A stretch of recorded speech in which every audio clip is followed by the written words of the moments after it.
When you find a passion that speaks to your soul, is healing, and benefits others, you have to run with it. Welcome to Pinebrook Homestead. My name is Marie. In today's video, we will be reflecting back on this year's season in the gardens. Plus, I'm going to show you how to force ripen your tomatoes and answer all your questions. How I got started, the failures I had this year, and everything in between.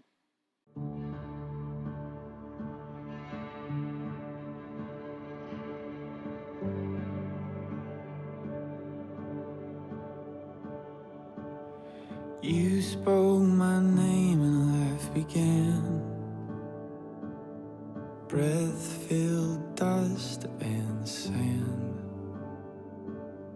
Felt you in the cool of the night. Saw you in the newly made sky. And you were mine. Take me back to the garden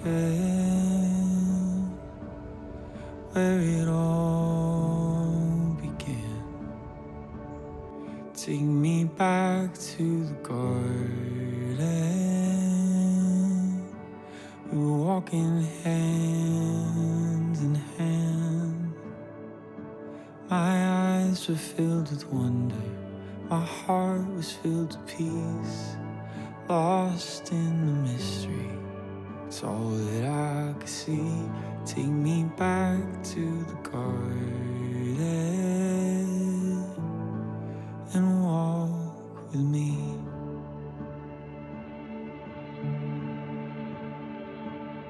Made in your perfect design, pure in heart and mind. Known by your loving eyes, held in heaven's divine, and you're mine. Take me back to the garden where it all began. Take me back to the garden when we were walking hand in hand. My eyes were filled with wonder. My heart was filled with peace. Captured by the mystery, it's all that I could see. Take me back to the garden and dance with me. And oh, my heart grows from the place my spirit knows. It's the longing of my soul to find a place I once called home, and show me the garden, place that you've prepared. The streets of gold will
garden. We were walking hand in hand. My eyes were filled with wonder. My heart was filled with peace. Captured by the mystery, it's all that I could see. Take me back to the garden. Take me back to the garden. Take me back to the garden. And dance with me.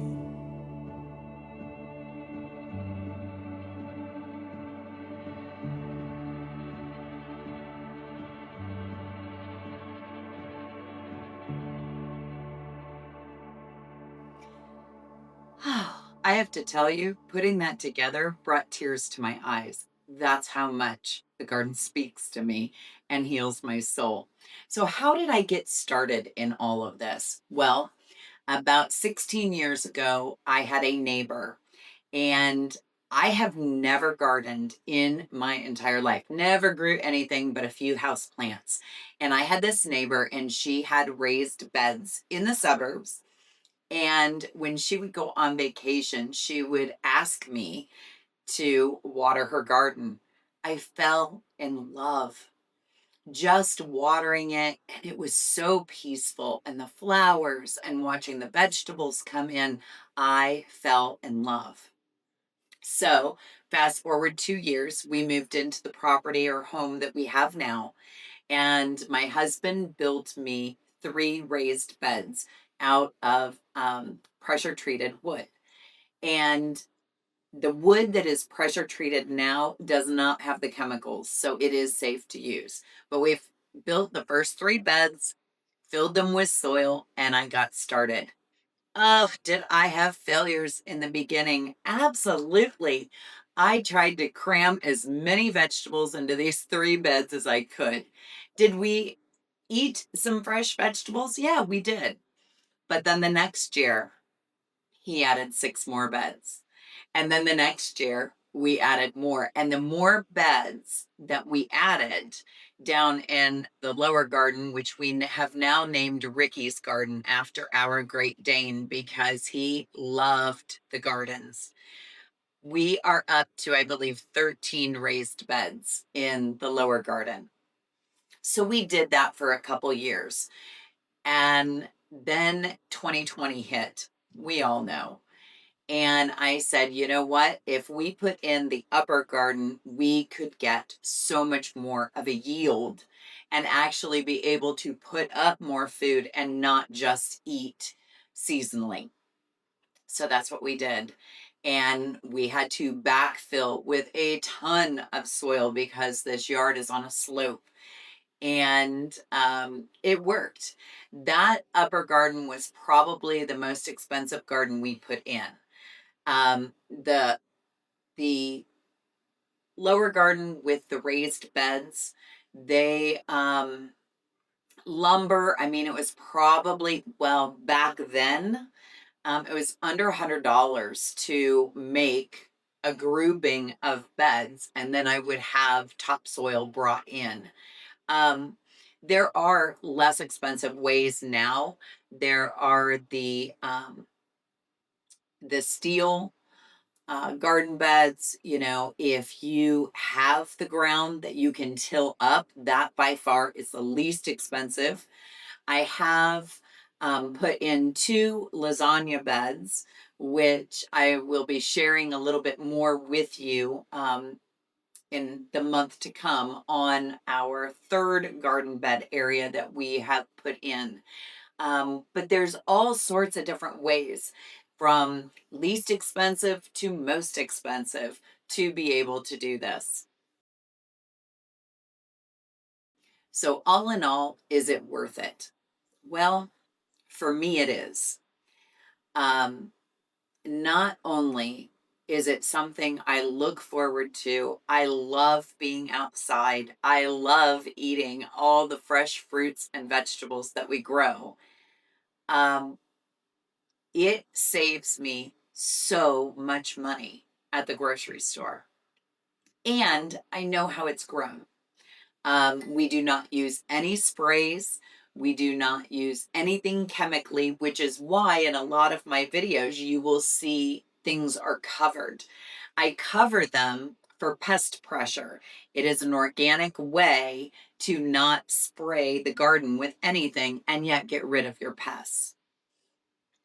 The third garden bed that we are getting ready to put in, the only thing that it cost us was straw. We're using all the components of our yard, the straw, the leaves. We have wood underneath there, and we are building up the soil on our own as to not cost anything.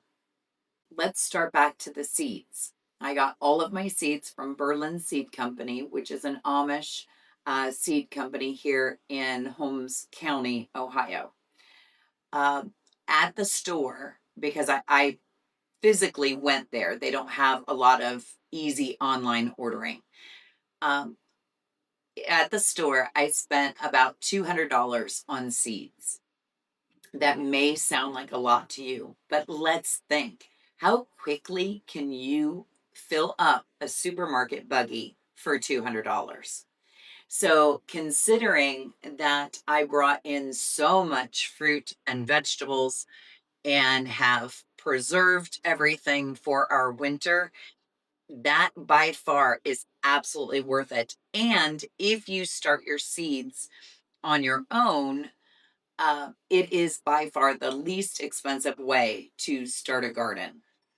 What did I buy from the store, like a greenhouse to put into the garden? The only thing I bought from the greenhouse this year was some herbs. I bought some rosemary and parsley and different things like that. I did not start enough herbs in time. Um, and then in the fall, I purchased some lettuce, some kale, and some more Brussels sprouts. That is all that I purchased from the greenhouse. So very minimal cost there. If I was to look at everything I spent to put in this garden, I probably, with soil to start the seeds, I probably spent about $280. And when you look at the price of groceries, that's not bad at all. I always get the question, isn't it a lot of hard work? Well, yes and no. Um, I kind of look at the gardens as my exercise. I also look at the gardens as a form of healing for me. When my hands are in the dirt, it's almost like I'm grounded, and it, it is a very hard um, explanation or to explain how I feel when I'm in the garden. But peace, overwhelming. I can say I feel like I'm closer to God in the garden. Um, I so enjoy putting everything in, and I so enjoy all garden season. And yes, in September, I do get tired. I do get tired. It is work. And then this month, by golly, Mother Nature was right on target with her frost date, and I had to rip it all out or lose it virtually, except for we have some things in the upper garden. Um, but yeah, it is hard work, but anything worth having is hard work. And that's where I look at that. Anything worth having is hard work. What was my failure this year?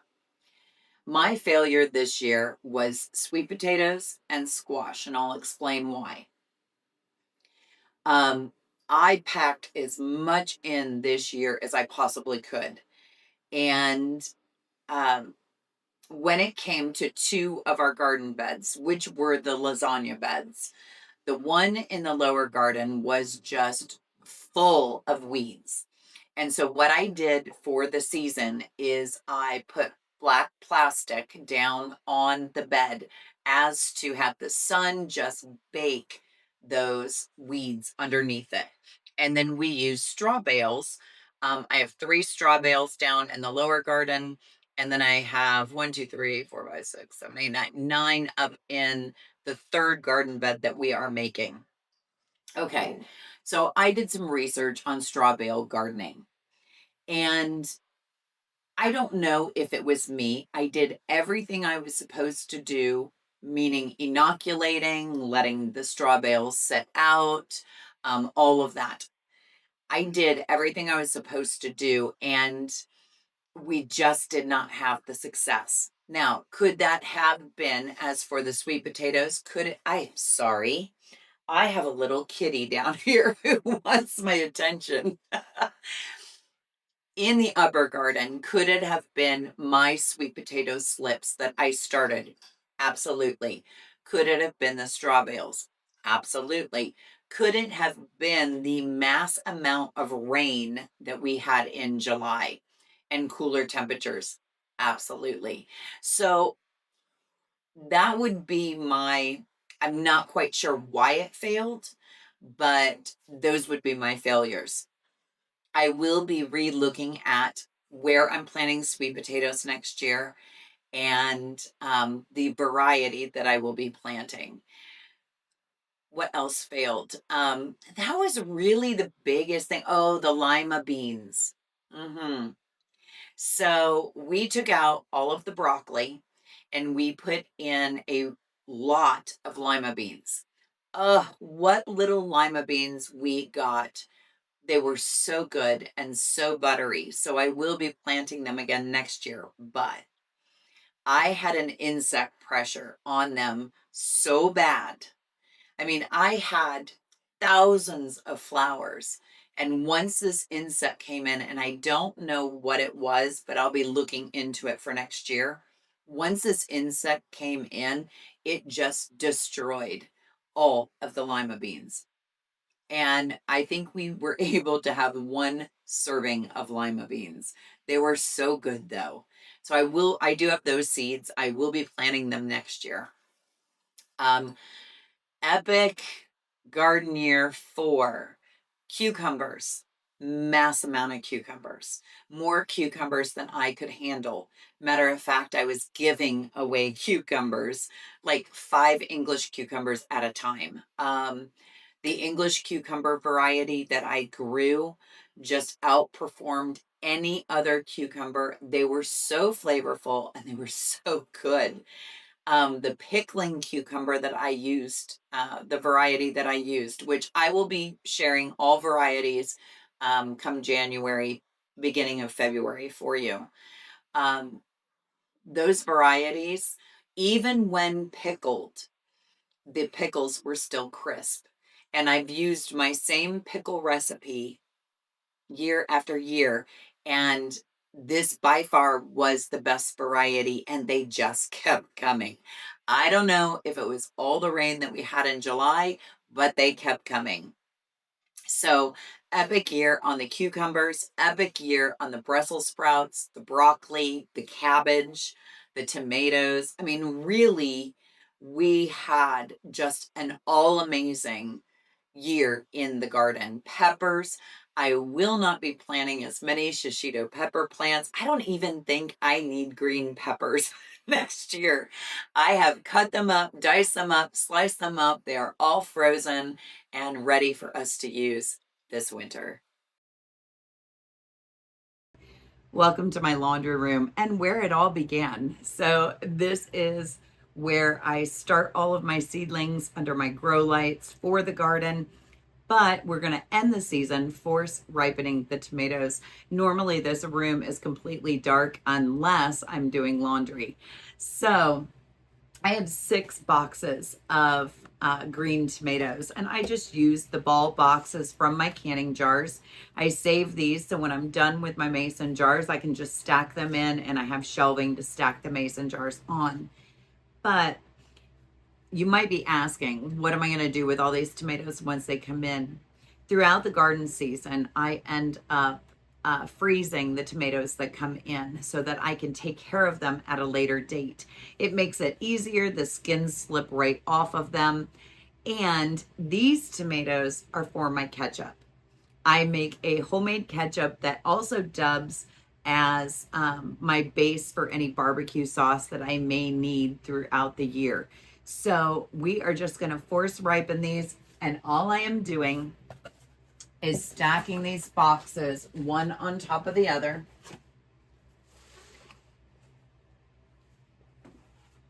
And then I am going to stack an empty box right on top of them to just give it more darkness, especially when I am in here doing my laundry. And every day I just come down, I check through the tomatoes, I pull the ripened ones, and then we will make our ketchup one batch at a time. What are the changes that we are doing for next year? So the third garden area that we put the straw bales in that we're doing the lasagna garden with, that is going to be a fruit bed. And what is going in there is going to be some elderberry bushes, raspberries, rhubarb, and strawberries. So that bed is big enough to hold all of that. The only other fruit that I really have on the property are blackberries, way down in the lower garden, and then an Asplasia apple tree that I've never gotten an apple off of.